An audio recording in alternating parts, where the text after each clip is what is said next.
जय हिंद। आप सबको पता है कि भारत एक अखंड भारत था जो अफगानिस्तान से शुरू होते हुए श्रीलंका और बर्मा तक जाता था। आखिर ये कैसे टूट गया और राज्यों का पुनर्गठन कैसे किया गया, और ये संविधान में इसकी जो चर्चा है 22 भाग में से जो पहला भाग है वो भाग 1 है, इसको हम समझते हैं। देखिए, शासन चलाने के लिए, देश और राज्य का शासन कैसे चलेगा उसको चलाने के लिए जिस किताब का नाम है उसे कहते हैं भारतीय संविधान, जिसे हम पॉलिटी के अंतर्गत पढ़ते हैं। इस किताब में 22 लेसन है। इसके लेसन्स को हम भाग कहते हैं। आप कोई किताब पढ़िएगा तो उसमें लेसन आएंगे, तो इसमें 22 भाग है और उसमें कुछ टॉपिक बाय टॉपिक लिखे गए हैं। जैसे आपके में तीर दे दे के लिखता है ना टॉपिक, उस टॉपिक्स को बोलते हैं अनुच्छेद। तो टोटल आर्टिकल यानी अनुच्छेद 395 है। अगर आप ABCD की बात नहीं करेंगे तो ABCD करेंगे तो ये 25 हो जाएगा। तो ABCD को हम कंसीडर नहीं, हम न्यूमेरिकल वैल्यू कंसीडर कर रहे हैं। अब एक चीज होती है आपकी IPC, ताजीराते हिंद दफा 300, ऐसे सुने होंगे आप लोग, इसके बारे में अलग से वीडियो बनाए हुए हैं। IPC क्या कहता है कि पुलिस आपको किसी क्राइम के बाद कैसे लतियाएगी, इसकी चर्चा IPC में है। IPC के टॉपिक्स को हम लोग धारा या सेक्शन कहते हैं। पुलिस लतियाने के बाद कोर्ट में भेज देगी। अब जज साहब आपसे मतलब वो सवाल जवाब करेंगे तो उसकी चर्चा CRPC में, क्रिमिनल प्रोसीजर कोड। तो इसके जो टॉपिक्स हैं उन्हें हम लोग सेक्शन या धारा कहते हैं। तो इस सब के बारे में हम एक अलग वीडियो बनाए हुए हैं। तो ये धारा वगैरह हो गई। अभी हमें समझना है वो पॉलिटी का भाग 1। 22 भाग में से पहला भाग तो अभी खत्म कर लीजिएगा, आपको खुद ही समझ में आ जाएगा ये पॉलिटी उतना टफ नहीं है जिन्हें अपना टफ बना दिया गया है। तो भाग 1 जो है, इसमें क्या एक ही भाग में क्या पूरे के पूरे 395 अनुच्छेद तो आएंगे नहीं, कुछ ही अनुच्छेद आएंगे भाग संख्या 1 में। तो भाग 1 में हम देखते हैं वो कि भाग 1 में जो अनुच्छेद आते हैं यानी टॉपिक आते हैं वो 1 से 4 तक आते हैं। यानी भाग 1 कंप्लीट कर लिए तो 1 से 4 तक आप समझ जाएंगे और इसी को समझेंगे कि कैसे भारत टूटा, अखंड भारत से कैसे अफगानिस्तान टूटा, बर्मा टूटा, बांग्लादेश और पाकिस्तान कैसे सब अलग हो गए। इस जो भाग 1 का नाम है, एक्चुअली संविधान जो था ना वो इंग्लिश में लिखा गया था, बाद में उसे हिंदी में ट्रांसलेट किया गया था।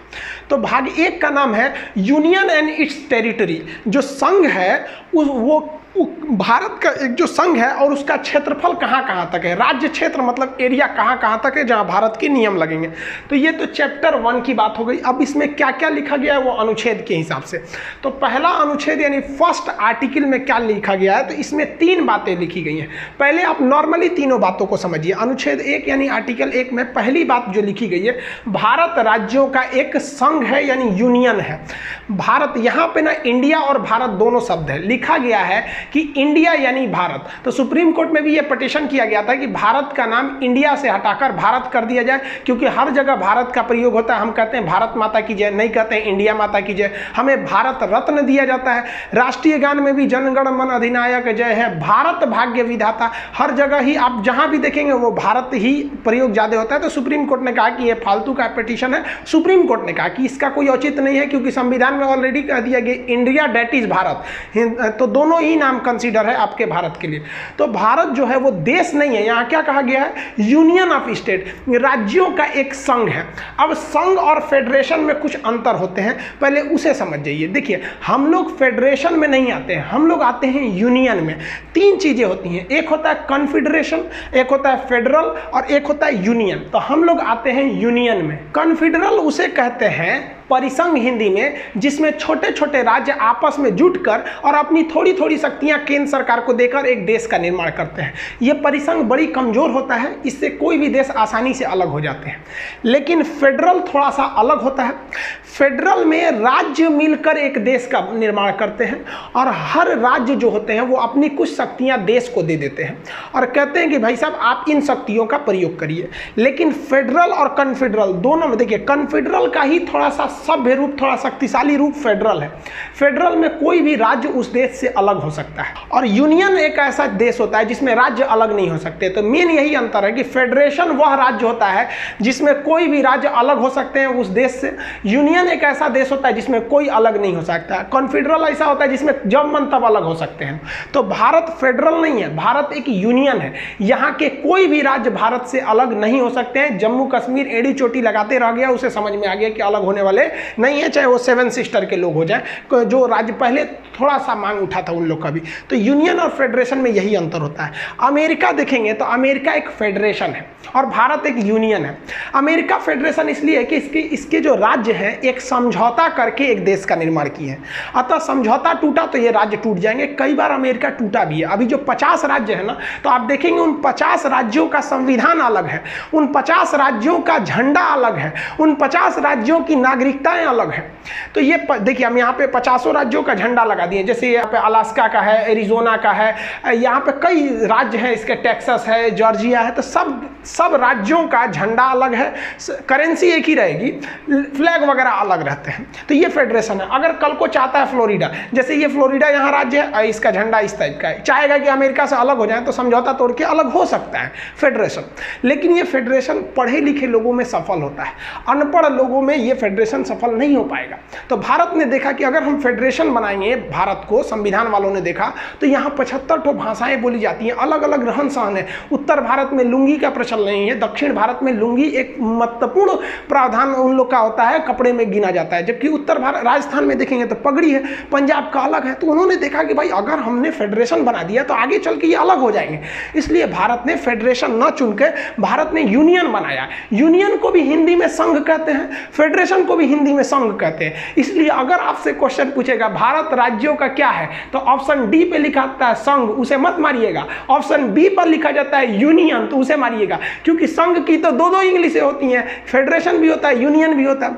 लेकिन भारत में एक एक्सेप्शन था, अब नहीं है। जैसे जम्मू कश्मीर भारत में था, लेकिन उसका संविधान था, उसका अलग एक झंडा था, उसकी अलग एक नागरिकता थी जो 370 के तहत थी। वो एक अलग टॉपिक है, उसमें समझा देंगे आपको कैसे हटाया गया था। ये जम्मू कश्मीर का झंडा था, अब जम्मू कश्मीर का झंडा खत्म हो गया, अब पूरे भारत में हो गया।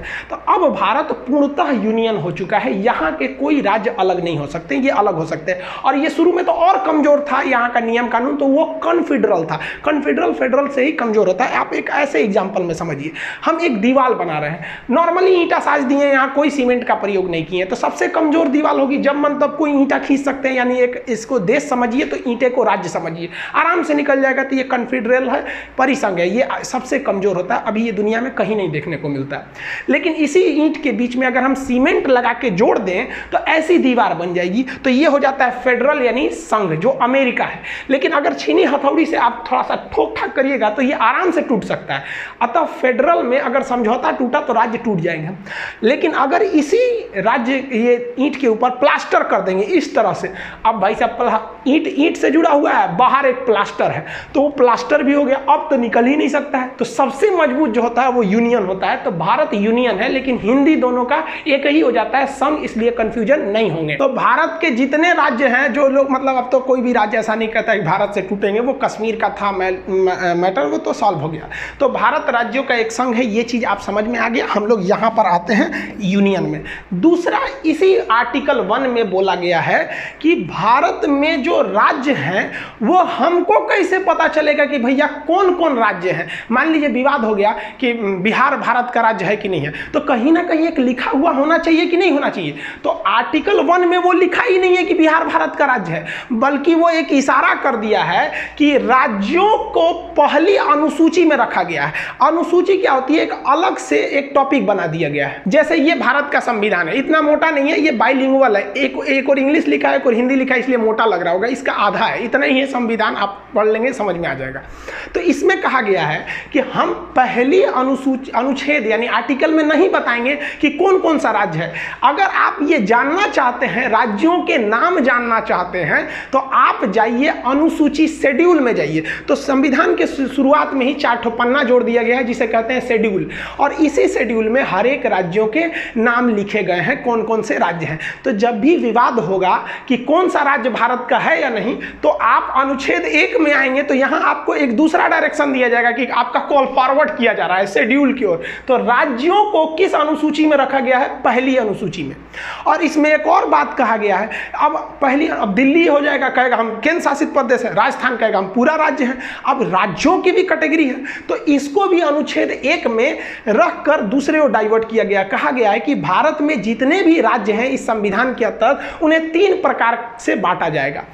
जो बड़े राज्य हैं जिनका अपना खुद का क्षेत्रफल बड़ा है उन्हें हम स्टेट कहेंगे, वर्तमान में 28 हैं। जो छोटे छोटे राज्य हैं लेकिन राष्ट्रीय महत्व के हैं तो उन्हें हम यूनियन टेरिटरी यानी केंद्र शासित कहेंगे। ये दूसरा टाइप का हो गया। अभी 8 केंद्र शासित हैं, आगे समझा देंगे। और तीसरा टाइप हो जाएगा अर्जित क्षेत्र। वर्तमान में भारत के पास कोई भी अर्जित क्षेत्र नहीं है। जैसे मान लिया कि पाकिस्तान में बलूचिस्तान की मांग हो रही है, भारत वहां पे स्वतंत्र करा के उसे कह दे कि नहीं बलूचिस्तान पे मेरा कंट्रोल रहेगा, तो वो इसमें आ जाएगा अर्जित क्षेत्र में। इसलिए देखिए संविधान वाला कितना होशियार था, एक टॉपिक बना के गया है सब, क्या चीज की अर्जित क्षेत्र है, भले उसमें है या नहीं है लेकिन एक मौका मिलेगा तो हम छोड़ेंगे नहीं, अर्जित क्षेत्र ला सकते हैं यहाँ पर। तो आप मोटा मोटी समझेंगे तो आप यहीं पे देखेंगे तो भारत राज्यों का यूनियन है। इसमें कौन कौन से राज्य आते हैं वो यहाँ बताया गया है कि ये पता करने के लिए अनुसूची 1 में जाइए, और साथ ही साथ उनमें कैटेगरी कौन कौन सी है तो इसमें बोला गया है 3 प्रकार की कैटेगरी होती है और भारत राज्यों का एक यूनियन है। तो अनुच्छेद संख्या 1 कंप्लीट हो गया। अब 2 समझते हैं। आर्टिकल 2 में कहा गया है, अनुच्छेद 2 में, कि संसद को यह अधिकार है कि भारत के बाहर अगर कोई देश है तो उसे वो भारत में मिला सकता है, या किसी देश का कोई टुकड़ा है जो मिलना चाहता है उसे मिला सकता है। यानी अनुच्छेद 2 कहता है कि संसद राष्ट्रपति के पूर्व अनुमति का मतलब यह नहीं होता है कि राष्ट्रपति से पूछेगा। देश में राष्ट्रपति की उतनी ही अहमियत है जितना परिवार में फूफा जी की अहमियत होती है। वो नाराज हो न हो इससे किसी को फर्क नहीं पड़ता है। तो यहां तो इज्जत देने के लिए भले लिख दिया गया है कि पूर्व अनुमति, लेकिन एक्चुअली में ये होता है उन्हें बस सूचना दे दिया जाता है कि हम फला राज्य को मिलाने जा रहे हैं। सपोज नेपाल बड़ी कूद रहा है यहाँ पर। अब मान लीजिए, हम समझने के लिए बोल रहे हैं भाई, नेपाल के लोग आप बुरा नहीं मानेंगे, हम समझाने के लिए बोल रहे हैं। मान लीजिए नेपाल को लगा कि नहीं भारत में मिल जाना चाहिए, तो संसद राष्ट्रपति को सूचना देंगे, अरे राष्ट्रपति जी पहाड़ी पे बैठल है। कौन पहाड़ी है? भिकना पहाड़ी नहीं, रायसीना की पहाड़ी। तो रायसीना की पहाड़ी पे उनको फोन कर देंगे, मोदी जी राष्ट्रपति साहब जा रहे हैं नेपाल को मिलाने, तो क्या करेंगे? हाँ ना कहिए नहीं सकते, ना कहेंगे तो उन पर महाभियोग लग जाएगा। राष्ट्रपति को प्यार से लतिया देना महाभियोग कहलाता है। अनुच्छेद 61 में, ये बाद में बताएंगे। तो राष्ट्रपति को सूचना दे दिया जाता है कि हम जा रहे हैं करने के लिए, और उसके बाद संसद उसे आराम से मिला देती है। और ऐसा किया भी गया है। 16 मई 1975 को सिक्किम जो था, ये सिक्किम हम लोग का था ही नहीं, ये एक दूसरा देश था। सिक्किम स्वतंत्र था, इसके ऊपर था तिब्बत। चाइना ने तिब्बत पर कब्जा कर लिया 1959 में, और यहाँ के लोगों को इतना कूचा, और परिवार में 4 आदमी है ना, तो एक को उधर भेज दिया, एक को इधर छितार दिया यहाँ पर। और तिब्बत के लोगों की कमी हो गई, तो तिब्बत से कभी मांग ही नहीं उठती है स्वतंत्र करो हमें। तो सिक्किम देखा कि ससुरा हमरो कब्जा कर लेगा, हम तो अपने इतनी चुकी हैं, हमको मारेगा तो खत्म हो जाएंगे। तो भारत से कहा कि हम आप में मिल जाते हैं, लेकिन आप ऐसा तो नहीं कीजिएगा कि हमारे 4 आदमी के परिवार है तो एगो को केरला भेज दीजिए, एक को राजस्थान, 2 को अंडमान भेज दीजिए।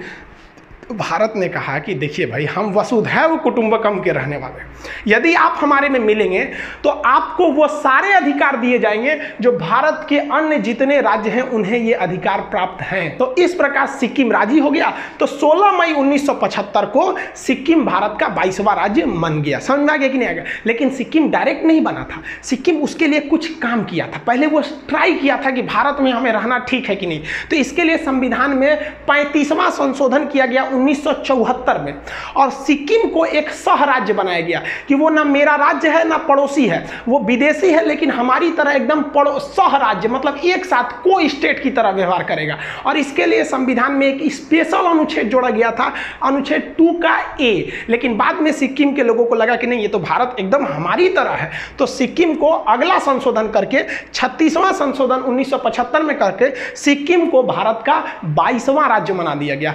आज सिक्किम के लोगों, हम सब सिक्किम के लोग भी को पता है कि उनके साथ कोई भेदभाव नहीं किया जाता है। हम लोग भी जब इलाहाबाद में पढ़ते थे तो 1-2 दोस्त हम लोग के थे सिक्किम के, कोई भेदभाव नहीं किया जाता। वो लोग भी एकदम भारत को अपना समर्पित रहते हैं। ये भारत है, यहाँ जो आएगा वो इस जमीन को चूमेगा। जो यहाँ आया वो इस सौभाग्य हम लोग का, जो इस पावन धरती पर हम लोगों ने जन्म लिया। तो सिक्किम भारत का 22वां राज्य बन गया। तो अनुच्छेद 2 क्या कह रहा है? विदेशी राज्य को भारत में मिला लो। अब अनुच्छेद 3 क्या कहता है? भाई, एक तो कह दिया भारत राज्यों का यूनियन है, 2 कह दिया विदेशी को मिला लो। और अनुच्छेद 3 कहता है कि संसद वर्तमान में भारत में जितने राज्य हैं उनमें तोड़-फोड़ कर सकता है। यानी किसी राज्य का नाम बदल सकता है, कभी देखिए ना कलिंग से हो गया उत्कल, उड़ीसा, ओडिशा, कई बार नाम चेंज हो जाते हैं, सबकी अक्सर नाम चेंज हो जाते हैं। उत्तर प्रदेश का पहला नाम था यूनाइटेड प्रोविजन, मध्य प्रदेश को सेंट्रल प्रोविजन। तो संसद किसी भी राज्यों के नाम बदल सकती है, उन्हें सीमा बदल सकती है, यानी यूपी से कुछ काट के मध्य प्रदेश को दे सकती है, बिहार से कुछ काट के बंगाल को दे सकती है। तो सीमा भी बदल सकती है, नाम भी बदल सकती है, और बिना उस राज्य के सहमति, तुम घुसियाए हो चाहे कुछ किए हो, इससे मतलब नहीं है। संसद केवल एक फॉर्मेलिटी निभा देती है कि राष्ट्रपति के पूर्व अनुमति से, राष्ट्रपति से कहती है सुनिए राष्ट्रपति साहब, आप राज्यसभा को फोन कर दीजिए तो कि हम तोरा तोड़ने जा रहे हैं। याद करिए तेलंगाना के लोग, राष्ट्रपति ने आंध्र प्रदेश से कहा था कि हम आपको तोड़ना चाहते हैं तेलंगाना में 2 भाग में। आंध्र प्रदेश के लोगों ने, वहां की असेंबली ने इसका पूरा विरोध किया था। असेंबली से पास नहीं हुआ था कि हमें तोड़ा जाए, लेकिन 2014 में चूंकि इलेक्शन थे और डिमांड था वहां पर, तो इसलिए वो राज्य तुम जाओ उससे कोई मतलब नहीं है, ये यूनियन है, यूनियन में केंद्र को ज्यादा शक्ति है। और संसद ने साधारण बहुमत यानी 50% से पास कर दिया कि आंध्र प्रदेश को तोड़ा जाएगा। आंध्र प्रदेश टूट गया। तेलंगाना में आंध्र प्रदेश के लोग चिल्लाते रह गए, काहे तोड़ा, तेलंगाना टूट के अलग हो गया। तो अनुच्छेद 2 कहता है कि विदेशी को मिलाइए, और 3 कहता है जो मिलल है तोने को घोर घार के थूर थार के जैसे करना है करिए, बिना उस राज्य की अनुमति के। इसके कुछ छोटे छोटे एग्जाम्पल देखिए। मध्य प्रदेश से तोड़ दिया गया छत्तीसगढ़ को 1 नवंबर सन 2000 को, उत्तर प्रदेश से तोड़ दिया गया उत्तराखंड को 9 नवंबर सन 2000 को, और बिहार से तोड़ दिया गया झारखंड को सन 15 नवंबर सन 2000 को। और जम्मू कश्मीर के लोग चिल्ला रहे थे 370। अरे भाई साहब, आप पढ़े, क्लास काहे नहीं किए? असल में उस समय हम यूट्यूब पर क्लास नहीं लेते थे। अगर यूट्यूब पर क्लास लेते ना तो उन लोग को पता रहता कि भाई साहब इतना मत कूदो, क्योंकि अनुच्छेद 3 कहता है कि बिना राज्य की अनुमति है तुमको तोड़ देंगे। तो जम्मू कश्मीर के लोग जो कहते थे कि हम अपना देश बनाएंगे, अरे भाई साहब अब तो आप राज्य भी नहीं रहे, केंद्र शासित हो गए।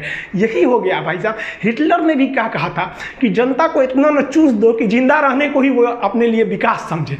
बस यही हुआ। जम्मू कश्मीर के लोग कहते थे कि हम देश बनाएंगे, मोदी जी ने ऐसा में काम किया, उनको राज्य भी नहीं छोड़ा। तो आज लोग कहते हैं नहीं हम देश अब छोड़े, अब हमको कम से कम राज्य बना दीजिए। अरे बाप रे भाई, मैं मोदी बैठल है। जो व्यक्ति पत्नी से नहीं डरा ना, दुनिया में किसी से नहीं डरेगा। देखिए अब इसी में ना एक और विवाद चालू हुआ था, आपको पता होगा बेरूबरी यूनियन केस 1960 में क्या हुआ था। बेरूबरी पश्चिम बंगाल का एक गांव था, वहां से एक केस किया गया था भारत के ऊपर। क्या केस था तो देखिए इसकी शुरुआत कैसी हुई। ये भाई साहब सीरियल रेडक्लिफ, ये भारत के विभाजन करने आए थे। 2 दिन में भारत का विभाजन करके रख दिया ये आदमी। सोचिए, ये भारत को कभी जानता नहीं था कि यहाँ कई तरह की भाषाएं बोली जाती हैं, यहाँ कई धर्म रहते हैं, धर्म के नाम पर यहाँ कितनी लड़ाइयाँ लड़ी जाती हैं आज़ादी से पहले से लेकर आज तक में। ये आया टेबल पे भारत का नक्शा रखा और काटना चालू कर दिया। यहाँ से ले लिया, इसने कहा कि भाई साहब ये वाला रहेगा, ये इधर से, ये इधर पाकिस्तान, एगो इधर खींच दिया, ये हो गया बांग्लादेश। इसी का नाम हो गया कि सीरियल रेडक्लिफ, जिसे आप शॉर्टकट में रेडक्लिफ लाइन कहते हैं। इसने कैसे किया तो नक्शा लिया भारत का, जितने इधर पुलिस स्टेशन थे ना, सारे पुलिस स्टेशन पर ऐसे डॉट डॉट बनाया, सबको खींच दिया। कहा कि लो इधर वाला पाकिस्तान, इधर तुम, इधर भी कहा अच्छा इसको भी बांटना है, पूर्वी पाकिस्तान को भी, कोई दिक्कत नहीं। सारा पुलिस स्टेशन को मिलाया, घचाक से एक लाइन खींच दिया, हो गया।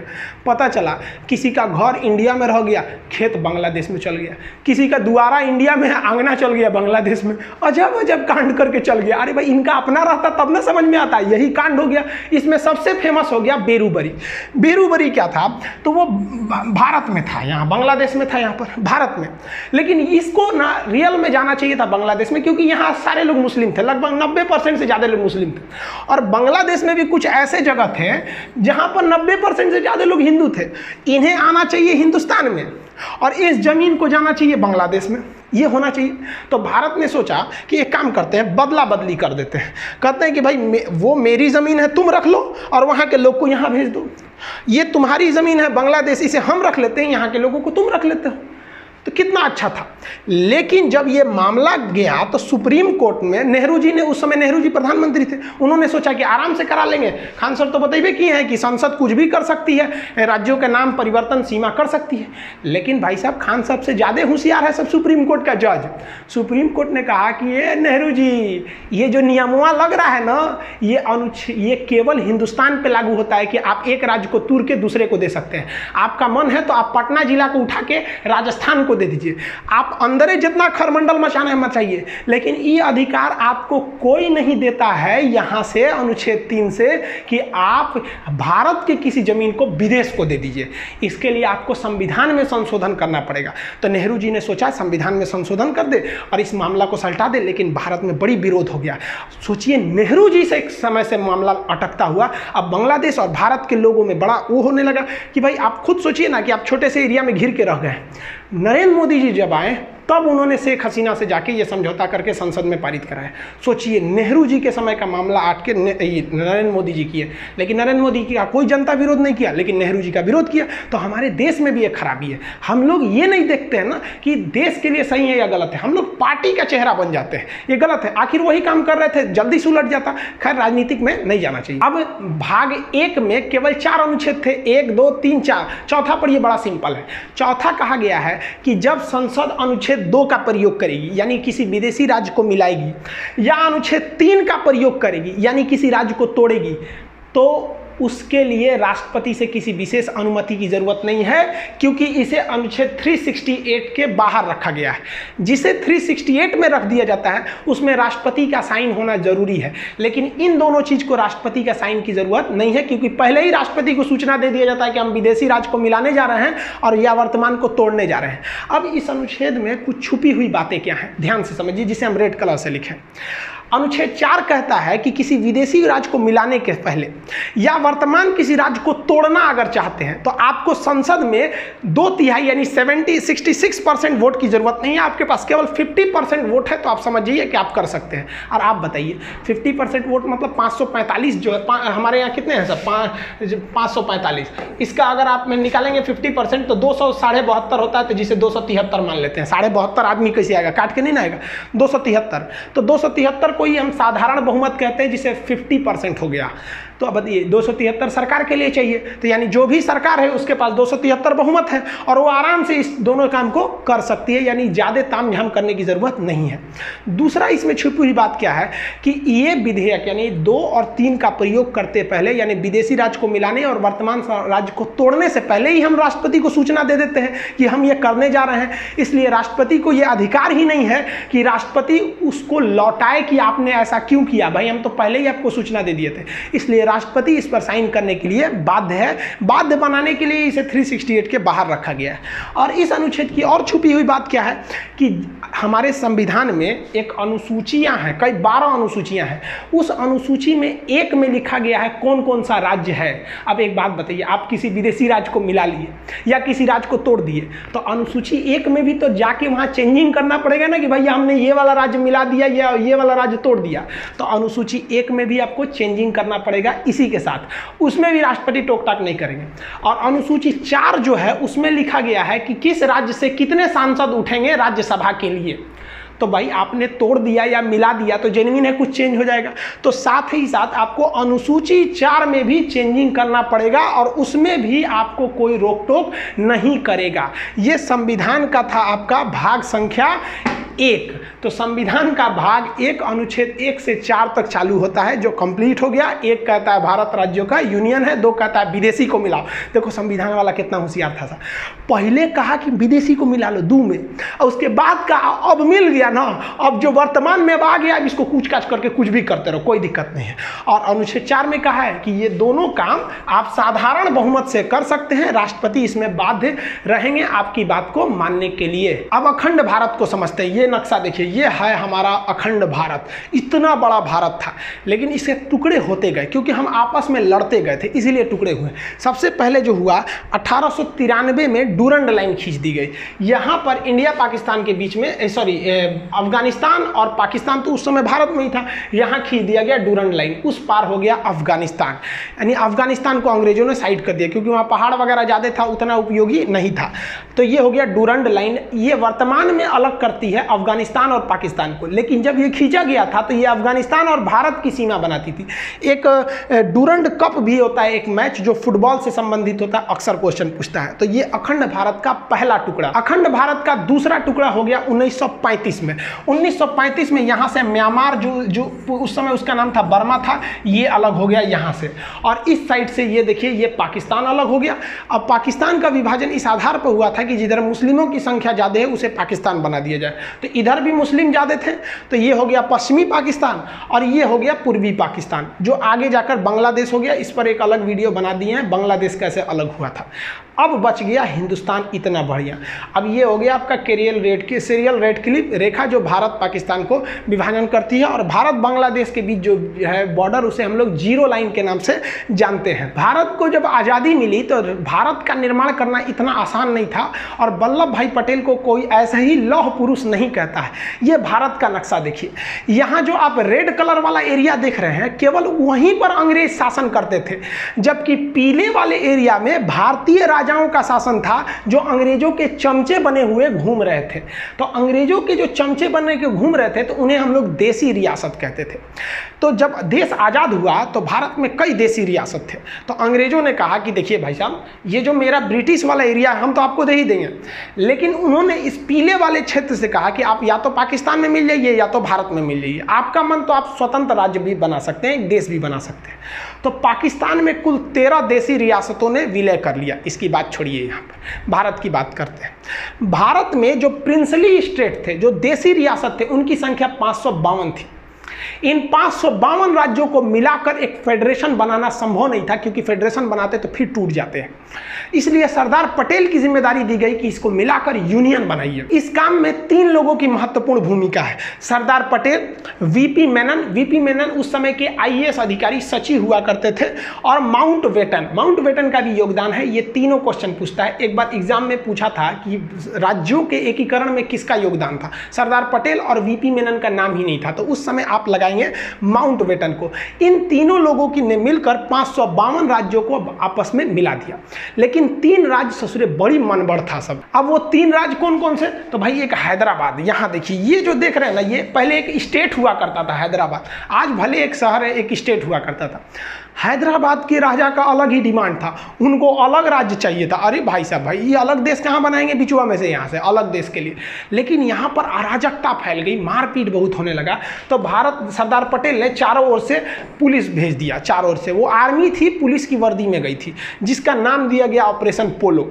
ऑपरेशन पोलो के तहत हैदराबाद को भारत में मिला दिया गया। इनके स्वतंत्र देश का सपना हमेशा के लिए टूट गया यहाँ पर। तो ये ऑपरेशन पोलो सफल हुआ। दूसरा ये वाला राज्य था जूनागढ़।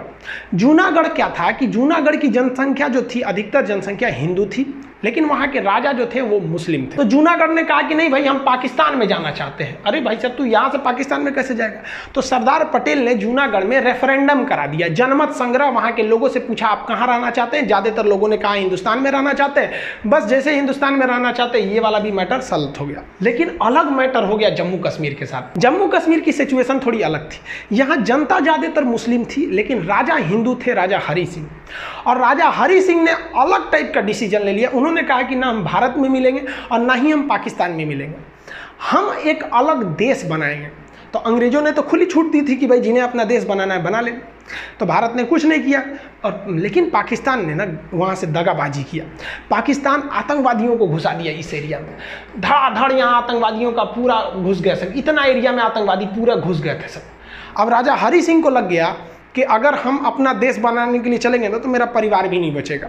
तो भागे भागे आए नेहरू जी के पास, है नेहरू जी बचा लीजिए, हमको पाकिस्तान मार रहा है। तो नेहरू जी कहा हाँ एकदम बचा लेंगे हम। सरदार पटेल जी देखिए तो बचाइए इनको। तो सरदार पटेल कहें छोड़ दीजिए ओकरा, बड़का होशियार बनते थे, अलगे देश बनाएंगे, जो देश बनाओ, हमारा कौन चीज़ घटल है कि हम तोरा बचाने आएंगे, काय लिए बचाएंगे। तो हरि सिंह ने कहा कि महाराज पटेल जी बचा लीजिए। तो सरदार पटेल ने कहा कि 21 शर्त पे बचेबो, पहले तुम साइन करो किस पर, एनेक्सेशन पर। तो उसने साइन किया इंस्ट्रूमेंटल ऑफ एक्सेशन, मतलब विलय पत्र पर साइन किया 26 अक्टूबर 1947 को कि हम अब भारत में मिल रहे हैं। तो सरदार पटेल ने कहा इन होशियारी हुआ, अब हम सेना भेजते हैं। तब यहाँ से भारत में सेना भेजा गया और भारत की सेना उनको खदेड़ दिया यहाँ पर। और भारतीय सेना उस समय बहुत ही बहादुरी से लड़ी थी, और वो क्योंकि अंग्रेज हमें अंधेरी गली के मुहाने पे छोड़ के चले गए थे और स्टार्टिंग में युद्ध झेलना पड़ गया था। और इस वक्त में नौशेरा में पाकिस्तानी फौज बहुत बहादुरी से लड़ रही थी। थी वो सब बहुत खतरनाक लड़ रहे थे। तो भारत के ब्रिगेडियर थे उस समय ब्रिगेडियर उस्मानी। ब्रिगेडियर उस्मानी ने कहा कि जब तक हम पाकिस्तानियों को खदेड़ नहीं देते तब तक हम जमीन पे सोएंगे, इसलिए उन्हें नौशेरा का शेर कहा जाता था। और इनके बदौलत बहुत पूरे भारतीय सैनिक की बहादुरी के बदौलत यहाँ लड़े, और यही वाला एरिया जब तक भारतीय सेना पहुंचे पाकिस्तान कब्जा कर चुका था, जिसे आज भी हम POK के नाम से जानते हैं। और यही सीज फायर बन गया और कश्मीर भी भारत का एक अंग बन गया। सरदार पटेल, VP मेनन और लॉर्ड माउंटबेटन ने मिलकर 552 देसी रियासतों को तो मिला दिया, लेकिन चौपट कर दिया कब? जब भारत का संविधान लागू हुआ 1950। 1950 में भारतीय राज्यों को 4 कैटेगरी में बांट दिया गया, इस टाइप में बांटा गया, ABCD टाइप में बांट दिया गया। ए में किसे रखा गया? वह एरिया जहां पर अंग्रेजों का शासन था। बी में रखा गया वह एरिया जहां देसी रियासतों का शासन था। सी में रखा गया वह एरिया जहां वह बड़े शहर जहां अंग्रेज न केवल उस शहर पर कब्जा कर रहे थे, जैसे अजमेर के अगल बगल में नहीं किए थे, मेन सिटी अजमेर, भोपाल, इस सब टाइप में, तो उसे कमिश्नरी स्टेट कहा गया, उसे सी टाइप में रखा गया था। और डी में तो यूनियन टेरिटरी, जिसमें केवल आपका अंडमान निकोबार था। तो इस तरह से भारत थे साहब। अजी बताइए नहीं, इस तरह से भारत का नक्शा था। देखिए ना, ये अजमेर अलग है, भोपाल अलग है, इस टाइप का। मैसूर में अलग था, कमिश्नर का शासन चल रहा था, अलग अलग टाइप का था भाई, प्रिंसरी स्टेट वगैरह थे। तो अब क्या किया जाए प्रिंसरी स्टेट में? अब इसका शासन करने में बड़ा दिक्कत होता था, तो इसको बेहतरीन ढंग से बनाने के लिए कई कमिटीज़ का गठन किया गया, जिसमें सबसे पहली कमेटी थी इलाहाबाद हाई कोर्ट के जज SK धर कमीशन, जिसे SK धर आयोग कहते हैं, 1948 में बैठी थी। इनसे कहा गया क्यों ना हम भाषा के आधार पर राज्य बना दे, कि जहाँ पंजाबी भाषा बोली जा रही है पंजाब, जहाँ कन्नड़ बोली जा रही है कर्नाटक, इस तरह से जहाँ गुजराती है तो उसे गुजरात। तो SK धर ने कहा कि ये सरासर गलत होगा। तो उसके बाद एक और कमेटी उसी साल गठित की गई, JVP, जवाहरलाल नेहरू, वल्लभ भाई पटेल और पट्टाभी सिद्धारमैया, ये तीनों लोग की समिति ने भी कहा कि भाई भाषाई आधार पर राज्यों का गठन नहीं होना चाहिए। उन्होंने भी इसका विरोध किया। लेकिन इसी कड़ी में एक बहुत बड़ा मोड़ आ गया। मोड़ आया 1952 में। 1952 में ये वाला एरिया मद्रास था। देखिए कितना बड़ा था ये एरिया मद्रास। तो मद्रास से काट कर यहाँ आंध्र प्रदेश बनाने की बात चल रही थी कि ये एरिया आंध्र प्रदेश बना दीजिए, हम मद्रास में नहीं रहेंगे। तो सरकार इनकी बातों को नहीं मान रही थी, क्योंकि सरकार कोई भी काम करती है कमेटियों की सिफारिश पर। 2 कमेटी कही थी कि भाई हम भाषा के आधार पर नहीं करेंगे। लेकिन पेट्टू श्रीरामुलु नाम का एक व्यक्ति था जिसने कहा कि हम मद्रास में नहीं रहेंगे, क्योंकि मद्रास के निचले भाषा में तमिल भाषा बोली जा रही है और हम तेलुगु बोलने वाले हैं, हमें आंध्र प्रदेश चाहिए। नेहरू ने कहा नहीं देंगे। तो ये भूख हड़ताल पर बैठ गया। अई जवान 56 दिन तक भूख हड़ताल पे बैठ गया। 56 दिन पर भूख हड़ताल पे बैठने के बाद दिसंबर 1952 में इनकी मृत्यु हो गई। जब इनकी मृत्यु हुई तब भयानक बगावत शुरू हो गया दक्षिण भारत में। और लोगों ने कहा कि ससुरा इन नेहरू जो है ये तो डलहौजी से भी खतरनाक है, भूखले छोड़ दिया, यहाँ पर मर गए ये लोग। अब नेहरू का कह रहे फंस गए नेहरू। तो नेहरू जी को आनंद फानन में जनता की बात मानने के लिए मजबूर होकर 1 अक्टूबर 1953 यानी अगले साल, नेहरू जी ने बहुत सोचा था कि इसको लेपापोती करके दबा दे, लेकिन दब नहीं पाया और आंदोलन बढ़ने लगा और लोग भूख हड़ताल पे बैठे। नेहरू कहा कि भाई साहब सब मरिए जाएगा तो हमारी कुर्सी चल जाएगी। तो 1 अक्टूबर 1953 को मजबूर होकर सरकार ने भाषा के आधार पर मद्रास को तोड़ दिया और कहा कि जो नीचे बोले जाएंगे तमिल वाले उनका हो जाएगा तमिलनाडु, जो मद्रास के ऊपर में तेलुगु बोलते हैं उनके लिए हो जाएगा आंध्र प्रदेश। उस समय आंध्र प्रदेश की राजधानी कुल्लूर बनाई गई थी। तो क्वेश्चन 2 पूछता है यहाँ पर, भाषाई आधार पर गठित होने वाला पहला आयोग कौन था? तो SK धर आयोग 1948। हालांकि ये दोनों आयोग ने 1949 में रिपोर्ट दिया था। और भाषाई आधार पर गठित होने वाला पहला राज्य कौन सा था? तो पहला राज्य हो जाएगा आंध्र प्रदेश। जैसे ये राज्य बना, देहात में कहा जाता है छुए के छुअनी लग गई, मतलब किसी चीज को टच कर दे तो आदमी परख जाता है। बाकी राज्यों ने देखा कि अरे भाई साहब हम भी भाषा के आधार पर राज्य बनेंगे। तो गुजरात वाला कह रहा है कि भाई साहब ये बम्बई यहाँ से यहाँ तक है, ये हमारा अलग रहेगा, गुजरातियों के लिए गुजरात, मराठियों के लिए महाराष्ट्र। ले भाई साहब बवाल चालू, सबके लिए, सबको अलग अलग भाषा के लिए। सरकार पगला गई कि एगो को मनाने के चक्कर में गए ना, पूरे भारत में बवाल हो गया। इसलिए सरकार ने सोचा कि हम सुप्रीम कोर्ट से सलाह लेते हैं। तो सुप्रीम कोर्ट के जज थे खान बहादुर सर सईद फजल अली, जिन्हें हम लोग शॉर्टकट में फजल अली कहते हैं। तो सुप्रीम कोर्ट के जज फजल अली के नेतृत्व में एक आयोग का गठन किया गया और उन्हें कहा गया कि आप डिसीजन लीजिए कि देश का भविष्य किसमें ठीक है, भाषा के आधार पर किया जाए या क्षेत्र के आधार पर किया जाए। तो फजल अली आयोग में 3 सदस्य थे। एक फजल अली थे, 2 अन्य लोग थे। इसका गठन 1953 में हुआ था, लेकिन ये 2 साल बाद रिपोर्ट दिया था, 3 साल बाद 1956 में। याद रखिएगा, गठन 53, 56 पूछता है, ज़्यादातर रिपोर्ट पूछता है 1956 में। इसने कहा, फजल अली आयोग ने, कि भाषा के आधार पर राज्यों का गठन कर देना उचित है। गुजरात बोलने वाले गुजरातियों के लिए गुजरात दे दिए, मराठियों के लिए महाराष्ट्र दे दिए, लेकिन ऐसा कानून नहीं होना चाहिए कि जिन्हें गुजराती नहीं आती है वो गुजरात में नहीं रह सकते हैं, जिन्हें मराठी नहीं आती है वो मराठ में नहीं रह सकते हैं। वो सबके लिए रहेगा, यानी कि एक राज्य एक भाषा वाला कानून नहीं होना चाहिए। जो आज महाराष्ट्र के कई लोग ऐसे न्यूज में आ जाता है कि भाई महाराष्ट्र में रहना है तो मराठी बोलना है, हालांकि हम ग्राउंड लेवल पे नहीं जानते हैं, जो ऐसे न्यूज आते हैं उसे हम लोग आपको बता रहे हैं। ऐसा नहीं होना चाहिए, पूरे देश में ऐसा होता भी नहीं। आप दिल्ली जाइए तो हर जगह के लोग रहेंगे। तो फजल अली आयोग ने स्टेट रीऑर्गेनाइजेशन सेटलमेंट कर दिया, राज्य पुनर्गठन कर दिया, और इन्होंने कहा कि इसी आधार पर आप राज्यों को बांटिए भाषा के आधार पर। और इस आधार पर इन्होंने जो बांटा, तो इसकी बात को कोई क्यों मानेगा? फजल अली की बात को हम क्यों मान लें? हमें आज़ादी मिली है, हमने अपने सांसद चुने हैं, संसद में पारित कराइएगा तब ना मानेंगे। तो इसको लागू कराने के लिए संविधान में संशोधन की जरूरत पड़ी। तो 7वां संशोधन 1956 में किया गया, और इसी संशोधन के द्वारा फजल अली आयोग की सिफारिशों को मान लिया गया। क्वेश्चन कहेगा, फजल अली आयोग की सिफारिशों को मानने के लिए या राज्य पुनर्गठन करने के लिए कौन सा संशोधन किया गया? तो 7वां संशोधन। और इसके आधार पर, भाषाई आधार पर राज्यों का गठन किया गया। उस समय 14 राज्य बनाए गए और 6 केंद्र शासित प्रदेश बनाए गए। हम ये बता देंगे कि 6 से केंद्र शासित प्रदेश क्यों बनाए जाते हैं, ये आगे टॉपिक है उसमें बताएंगे। तो ये भी याद रखिएगा, फजल अली आयोग के द्वारा 14 राज्य, 6 केंद्र शासित, यानी टोटल 20 बनाए गए।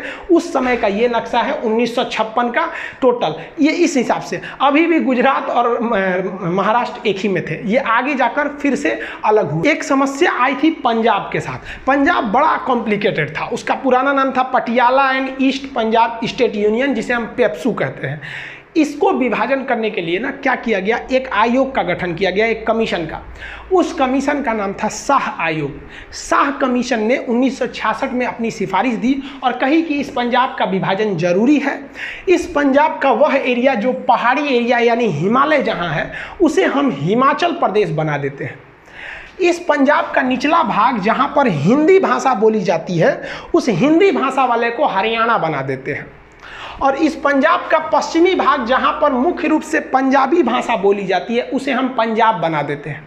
और पंजाब और हरियाणा के बीच एक कॉमन एरिया बना देते हैं जो दोनों की राजधानी रहेगी, जिस पर किसी का अधिकार नहीं रहेगा, उस पर राष्ट्रपति का अधिकार रहेगा, केंद्र शासित प्रदेश रहेगा, यूनियन टेरिटरी यानी यूटी बना दिया जाएगा, उसे चंडीगढ़ कर देंगे।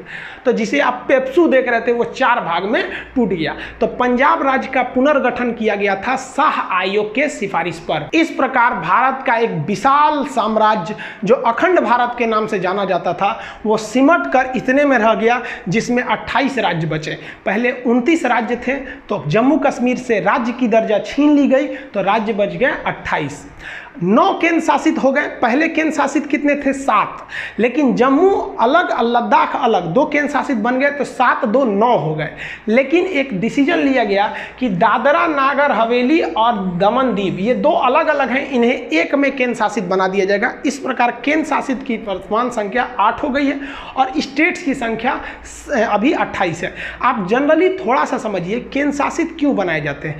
वैसा राज्य जो बहुत छोटा है और उसकी संस्कृति अलग है और उसे राष्ट्रीय हित में रखना है, वरना वो अलग भी हो सकते हैं, जैसे अंडमान निकोबार। आप बताइए, अगर यहाँ कोई मुख्यमंत्री का शासन दे देते हैं तो हो सकता है कि विदेशी शक्तियाँ, चाइना, इन्हें अपने प्रभाव में मिला के, और केंद्र सरकार को दिल्ली में जब तक पता चले यहाँ सेना बुला के इसे अलग कर सकती।